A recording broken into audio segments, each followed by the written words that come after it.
Telling the truth saves time, and being yourself will save you a lot of time. You owe them the fullest version of you that you can muster up, right? You in your fullness. Not some copy of something else in this world that we try to strive to be. We need you. Coming from somebody who about 13 years ago, from this time 13 years ago actually, was ready to end things. And if you see me like celebrate my life, being as pure in my authenticity as the Most High will allow me to be, right? Just be happy for me. Even if you don't understand me, man, just be happy for me. Because, man, I've come through some dark times in my life. Let me tell you, it's worth sticking around. Like, from 13 years ago, I didn't see any hope for my future. I didn't know where I was going. And even after that, the years after, when I proceeded, it was like still some things that hurt. I had to go through some experiences, suffer some losses, right? Made a lot of mistakes during that time. But on that journey, man, I started to love myself. I realized how I lost connection with, the internal, with me. I was more so concerned with everything outside of me. And the only thing that kept me, convinced me to stick around when I was thinking about leaving this place was my son. I went through a list of people, and he was last. I went through everybody, all the important people in my life, and I knew that they would be hurt, but I was like, they'll be able to push through and still get through life. They might have some sad times here and there, but they'll be all right. But when I got to my son, which at that time, he was just a little over 2 years old, and I was like, I absolutely can't leave him. So, man, I thank the Most High that, I was gifted with a child, because ain't no telling. I was ready to tap out if it wasn't for him. And people could say, oh, you just talking. I'm here to tell you, I was done. I just lost my dad that year. I got some other troubling news that year. Right afterwards, that it was just too much for me. And the light, all the light I could see was my son at the time. And later, as I progressed on the journey, I learned to love myself. And I like to look at my son as like the life preserver that God threw out when I was ready to jump into the ocean and just go straight down and sink, right? My son, he's like the life preserver. But I realized over time, I have to find a reason to live for me. I wanted to live for my son at the time. And I'm glad that he's here, that kept me here. It's a purpose. On my communication with the Most High has gotten so much stronger over the last couple of years, but he had to sit me down and say, listen, you have to find a reason to want to be here for yourself, not for somebody else. That be an addition. Yeah, you want people to think the best of you and think of you in high regard, right? But how do you feel about yourself? And that's when I had to sit back and look. I was like, man, I've been putting my time into, everything outside of me, and I wasn't pouring into myself. And I'm happy to say that in recent years, that's all I've been doing. That's all I've been doing. And it's what people deserve from me. They deserve me at my best version. And if people don't like you for being exactly who you are in your authenticity, it might be weird to some people. You owe it to yourself to stay that, because the people that might not feel you, they might think you're crazy, they might be turned off by you. Those people don't belong.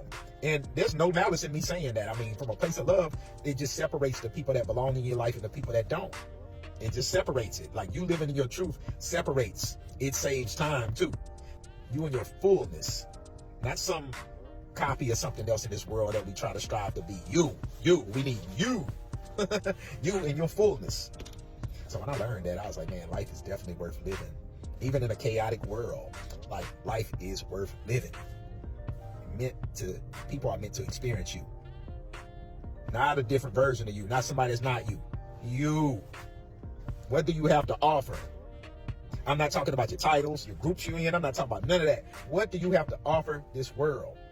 And you have to understand too that everybody won't like you. You have to understand that. There's recording artists out there. There's celebrities, there's actors and actresses, and everybody don't like them. It's hard to find somebody that everybody likes them. You know what I mean? So don't take that personal. Like I say, it's separating. It's a separation. Like it said in the Bible, right? When they talk about the wheat and tear, it's a separation. It's a separation. And you have to understand that that's what life is about. But whoever is down with you, man, listen, live your life, because they need you. They need you. And you're not even doing anything directly. You're just being yourself, but it's affecting other people seeing you. They like, oh, I need to activate my gifts as well. I need to be more of who I am. It's not about a person copying you or nothing, but it's about you planting a seed in them to be like, I need to activate myself. I've been holding back. So do that. If you see me and you be like, he's weird, or you, especially if you know me from the past. If you know me from the past, especially like grade school and all that, just understand that I was suppressing myself. I was in the shell. And that was for me to do the work. I don't blame nobody. I ain't got nothing against nobody. But I'm definitely not that person anymore. If I can say who I am, is I went back and got the little kid that was abandoned. And I ain't talking about physically abandoned, but spiritually abandoned. I went back and got the inner child, a young version of me. And I allow him to take residence. You know, it's a safe place for him now to be able to dwell. I give him free reign to activate and operate. And I listen to his opinions. He has a huge imagination. That's what happens when you go back and you heal your inner child. Man, he was hurt, but he was waiting for me to come back. And it's almost like he was like, I knew you would come back one day. I knew it. And 13 years ago when I was ready to take myself out, that was the world's way of making sure that I didn't see today. And let me tell you, some people would say, I'm not where I want to be just yet. People can always have these aspirations and ambitions of wanting to be somewhere higher than what they already are. Man, you are exactly where you're supposed to be in this life.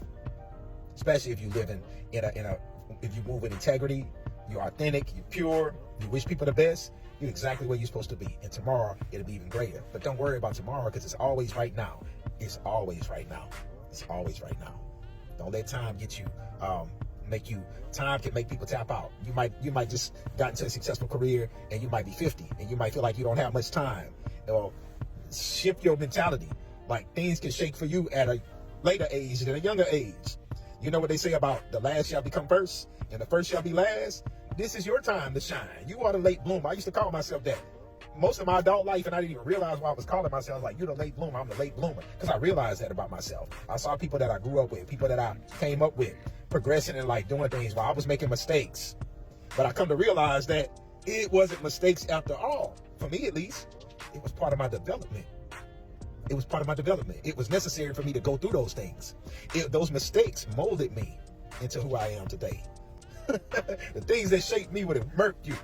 And that's what it was trying to do to me about 13 years ago. It was trying to take me out. It was my experience. This was me thinking about all of the mistakes I made and the people I felt like did wrong to me, that wronged me. And you have to flip that. You have to become an alchemist and transmute. If you don't know what that means, just look into it. Alchemize your experience. Transmute to make sure it never happened again. But you can always, like they say, turn lemons into lemonade, water into wine. Alchemy. Once you learn that, then you can master life. Be slow to speak. Be slow to speak. Quick to listen. Life gets better. It's all it's life gets better.